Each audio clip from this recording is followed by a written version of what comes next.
Mildred. What are you chewing on? Huh? What you chewing on?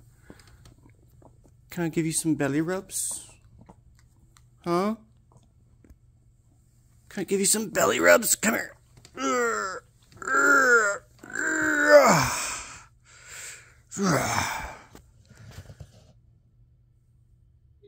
You look terrified. Like, seriously. Oh, get it? Do you not want me? Do you not like the belly rubs? I'm a good belly rubber. I try really hard. Yeah, is this okay? Okay, let's see. How long is it going to take you for...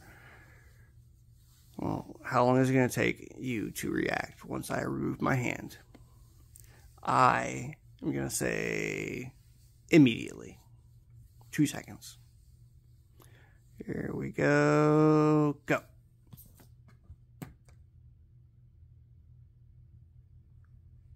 Damn it, it took so long. That was like 7 seconds.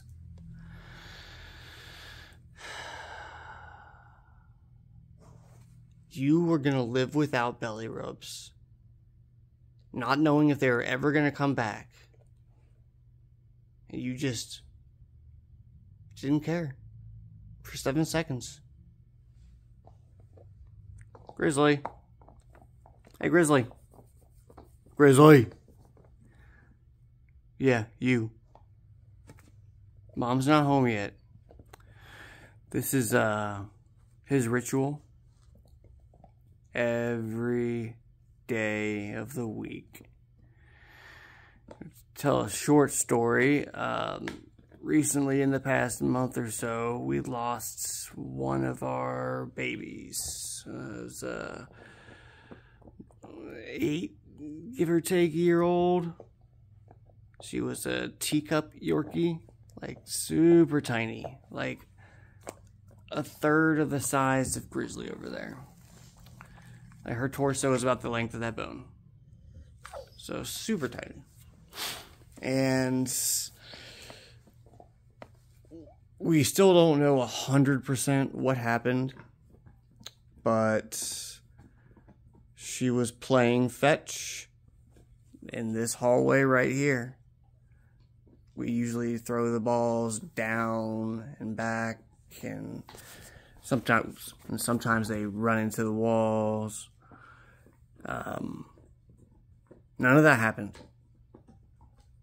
Katie, she threw the ball all the way down to the end, and when she was running back, she completely stopped and then collapsed. No whining, no shaking, nothing. Just from one instant being happy and healthy and playing to the next instant, she was paralyzed in all, definitions of the word. So I immediately tried to perform CPR, thinking maybe she was choking, even though she wasn't. Her eyes weren't moving.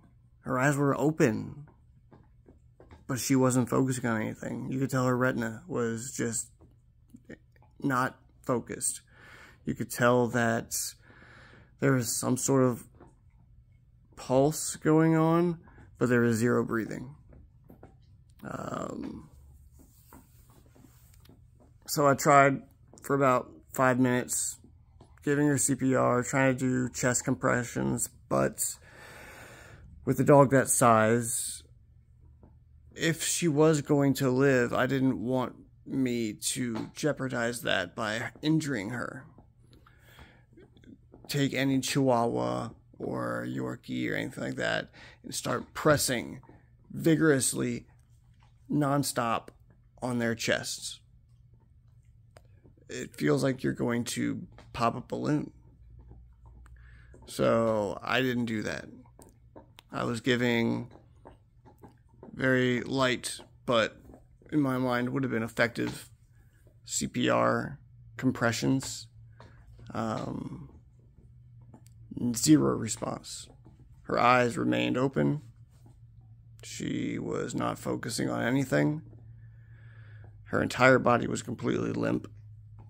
There was no muscle stiffness at all. I looked at her mouth, her ears, everything to see if there was any bleeding.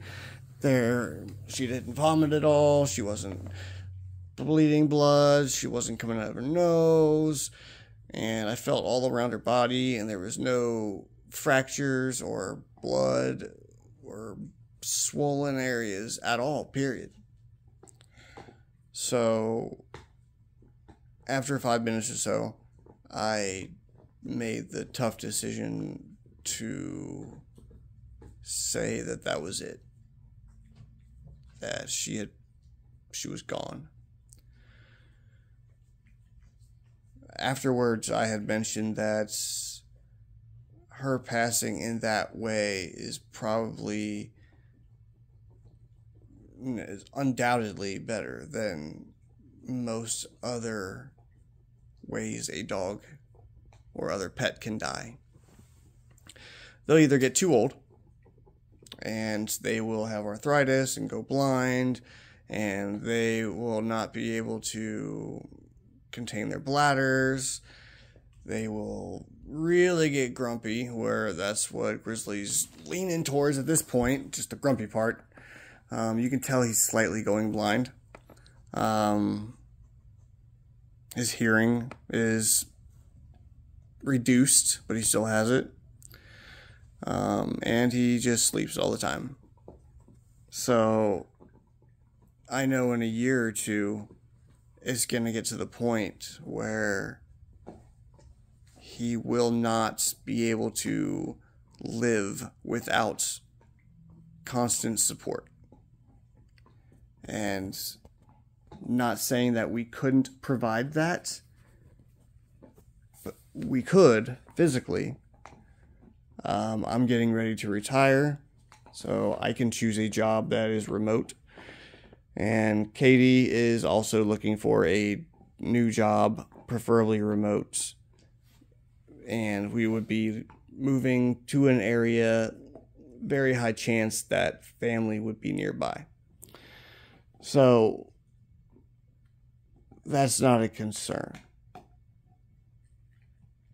But our concern is when he is so old and he falls. If he tries to jump off the couch and he breaks something and we're not there, he could be in tremendous amounts of pains for an extended period of time without us even knowing. And eventually it gets to the point where the owner has to make the decision to euthanize them or not, which I've never had to make that decision. I know that eventually, with us being animal lovers, that it will happen one of these days. But I'm just not ready for that. The other way dogs die, pets, in general, is a traumatic incident. They get hit by a car.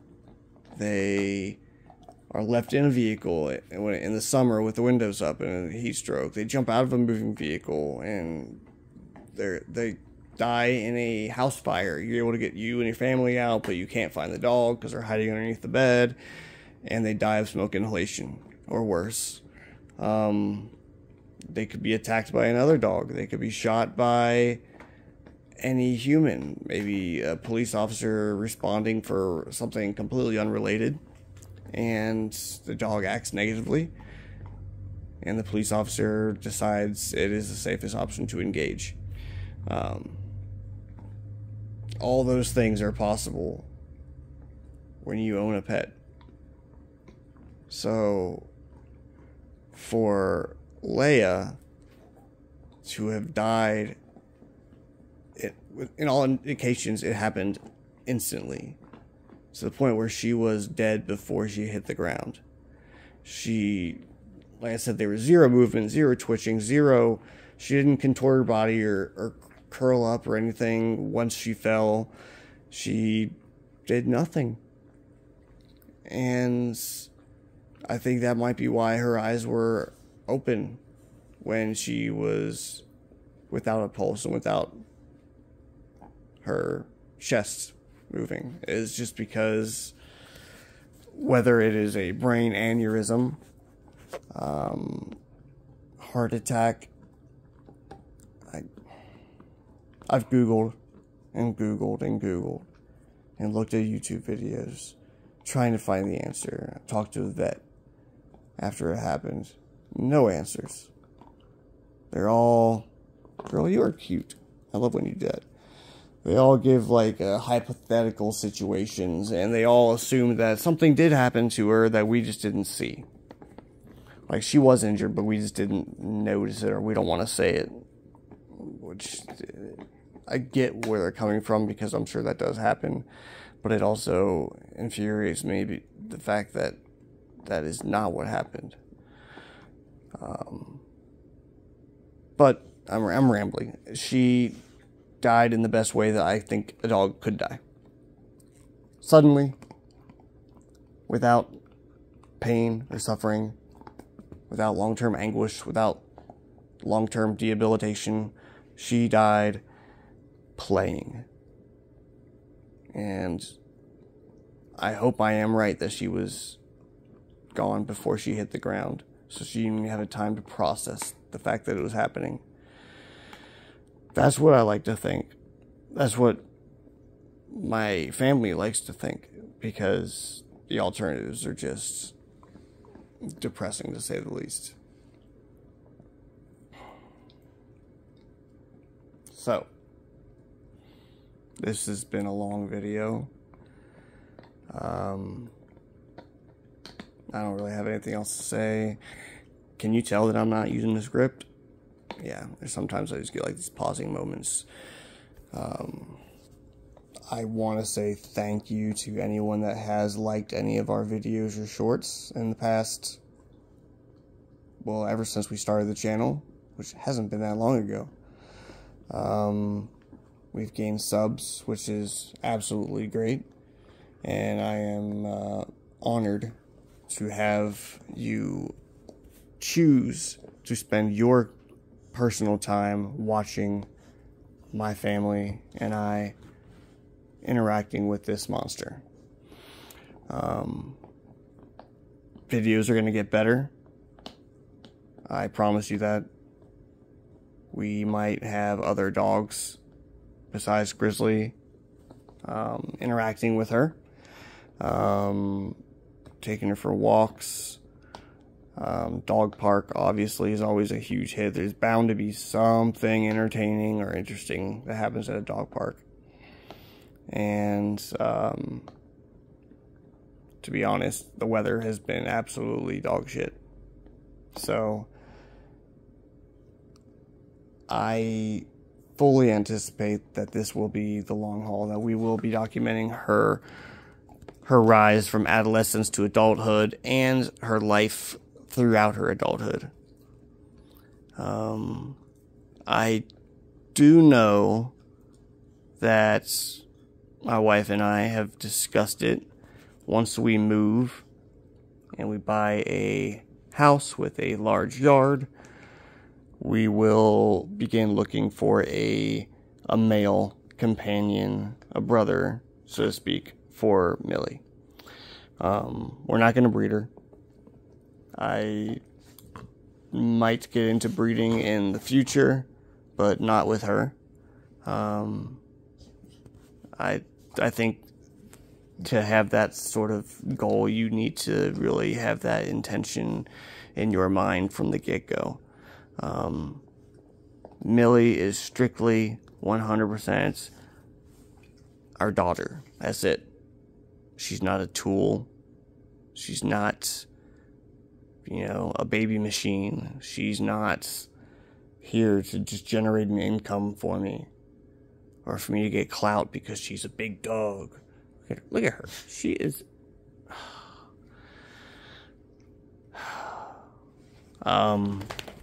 But yeah, so there will be more videos coming up.